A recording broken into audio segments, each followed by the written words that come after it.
आयस्व समेततः विश्वतः सोमरुष्णियं भवाभाग्यसङ्गते भवानि शङ्करस्वामिने नमः श्रीगुरुमरळसिद्धेश्वरस्वामिने नमः क्षीरेण स्नापयामि ईशानः सर्वविद्यानामीश्वरः सर्वभूतानां ब्रह्माधिपतिब्रह्मणोऽधिपतिब्रह्मा अस्तु सदाशिवम् शुद्धोदकेन स्नापयामि दधिक्रावणाकारशं ज्येष्णोरसवागिनः सुरभिनमुखाक्रप्रणआयुगं ससार्षतो भवानि शङ्करस्वामिने नमः श्रीगुरुमरळसिद्धेश्वरस्वामिने नमः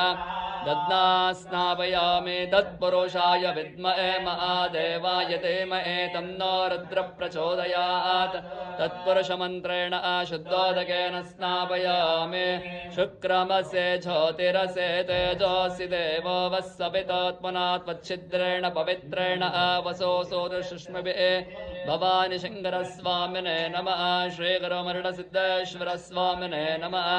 घृतेन स्नापयामि अघोरेभ्यो दघोरेभ्यो घोरघोरतरेभ्यः